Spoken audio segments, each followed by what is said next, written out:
हमारे यहाँ एक शिष्ट व्यवहार है। गुरु के पूजन के समय हम लोग बहुत प्रसिद्ध श्लोक बोलते हैं। गुरु ब्रह्मा गुरु विष्णु गुरु देवो महेश्वर गुरु साक्षात परब्रह्म तस्मै श्री गुरवे अखंड मंडलाकारं व्याप्तं येन चराचरं तत्पदं दर्शितं येन तस्मै श्री गुरवे नमः। ये अखंड मंडलाकार और सर्वत्र व्याप्त जो परमात्मा है, हम उसी की उपासना इन विशेष अवसरों के ऊपर गुरु के रूप में करते हैं। उस परमात्मा ही सबका गुरु है।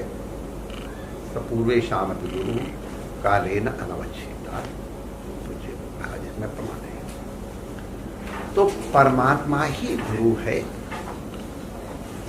और वो सर्वत्र है। जहाँ पर भी आप उसकी शक्ति और उसका ज्ञान, उसकी कृपा अनुभव करना चाहे कर सकते हैं। जैसा हम जानते हैं कि सर्वत्र है, लेकिन अब हम किसी एक विग्रह विशेष में अगर उसका अनुभव करते हैं, श्री कृष्णम वंदे जगत गुरु सर्वव्यापक है, श्री भूवाचको शब्दार्थ निर्वृत्ति तयोरेक्यम परब्रह्म कृष्ण इत्युक्ते, परब्रह्म परमात्मा ही कृष्ण है। लेकिन अब हम उनको रमण बिहारी के रूप में पूछते हैं। हमको मालूम है कि मूर्ति पत्थर की है, लेकिन अगर कोई कह दे तुम्हारे रमण बिहारी पत्थर के, मैं उसके सिर पे पत्थर मार दूंगा, मिले साक्षात। तो हम विज्ञान के विद्यार्थी होने के नाते कह सकते हैं भले ये विग्रह उनका है, लेकिन भक्त की दृष्टि से हमको साक्षात रमण बिहारी दिखाई पड़ते हैं और हमारी अनुभूतियाँ हैं। अब हम साइंस से उनका एक्सप्लेनेशन नहीं दे पाएंगे, चाहे जितना हमें पता है। वो अनुभूति जन्य है, तो वो अनुभूतियाँ हमको अनुभूत होती हैं, अपनी भावना से कह दो या उनकी कृपा से। उसी तरह से अब ये भले हाड़ मांस का पुतला है, पंच तत्व का पुतला है, अगर हमने इसमें व्याप्तम येन चराचरम तो है ही है, सब चीज़ें उसे ऋतो वायुमान भूतानि जायन्ते, तो सब कुछ है। लेकिन अगर हम इनका गुरु रूप में उपासना कर रहे हैं, तो भले ये पंच तत्व के बने हुए शरीर हैं, पंच ज्ञान इंद्रिया, पंच कर्म इंद्रिया और मन बुद्धि चित्त अहंकार का संघात जीव सहित, वो सब ठीक है। लेकिन अगर हम इनको ब्रह्म रूप में देखेंगे, तो हमको गुरु रूप में देखेंगे, तो साक्षात परब्रह्म परमात्मा की ऊर्जा ज्ञान रूप में इनके माध्यम से हमारे ऊपर बरसेगी, हमको अनुभव। तो ये शिष्य की महिमा है कि गुरु को किस दृष्टि से देखता है।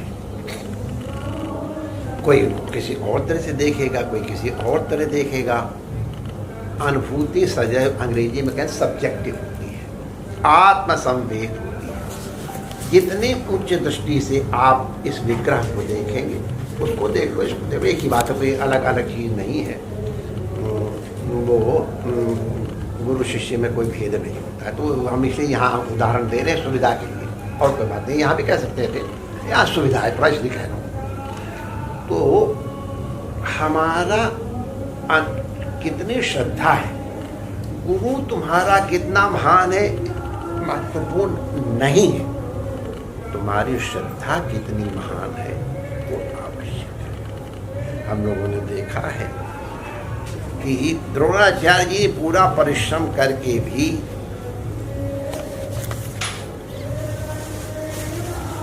कौरवों में सबको वो नहीं दे पाए, पांडवों में सबको नहीं दे पाए। अरे अपना अत्यंत अत्यंत प्रिय शिष्य अर्जुन, उसको वो विद्या नहीं दे पाए जो एकलव्य ने केवल श्रद्धा के माध्यम से गुरु के प्रति समर्पण बुद्धि से प्राप्त किया।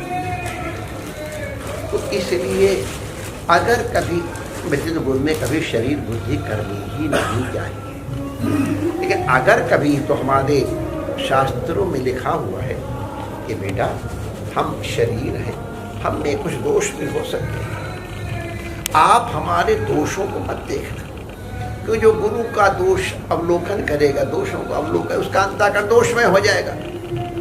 तो इसीलिए गुरु ने कहा बेटा ये दस्माकम तो चरितानि तो यार वो पास्यानि, ये दस्माकम सुचरितानि तो यो पास्यानि, जो हमारे अच्छे चरित्र हैं उनको दर्शन करो और उनको अपने व्यवहार में लाने की चेष्टा करो, क्योंकि तुम्हारे चिंतन के अनुसार तुम्हारा अंतःकरण बनेगा, तुम्हारी अंतःकरण के अनुसार तुम्हारी वृत्ति बनेगी, वृत्ति के अनुसार तुम्हारी क्रिया होगी, क्रिया के अनुसार जीवन बनेगा और जीवन बनेगा तुम्हारे संस्कार बनेंगे। तो इसलिए सदैव गुरु ब्रह्मा गुरु विष्णु गुरु वो बने सरा, ये हमारी दृष्टि होनी चाहिए।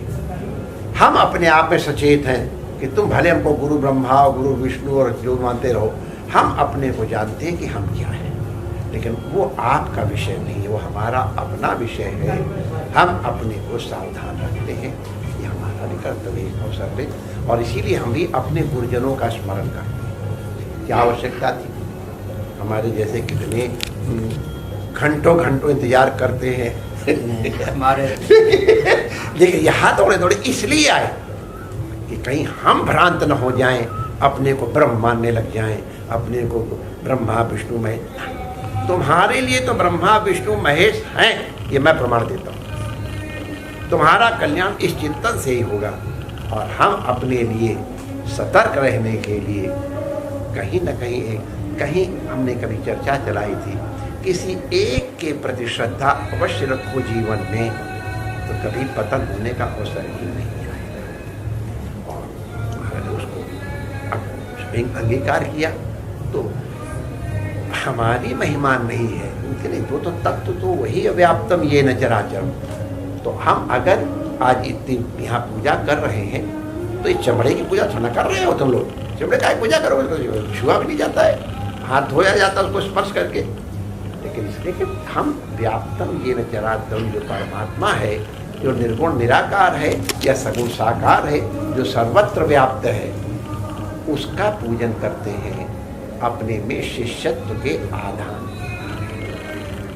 गुरु पूजन आत्म कल्याण के लिए है, गुरु की कृपा की अनुभूति करने के लिए है, गुरु से जो कुछ हमको प्राप्त हुआ है उसके प्रति कृतज्ञता ज्ञापित करने के लिए और अपनी कृतज्ञता की निवृत्ति के लिए विशेष रूप से इन दिनों में जो है, और नित्य गुरु तो सदा सर्वकाल में वंदनीय है।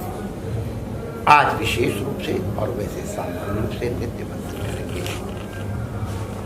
गुरु तत्व आपका सदैव संरक्षण देगा, आपका मार्गदर्शन करेगा, और चूंकि वो सर्वत्र व्याप्त है तो कभी झील में आपको मिल जाएगा और कभी मछली में मिल जाएगा और कभी वेश्या में भी मिल जाएगा और कभी भी मिल जाएगा।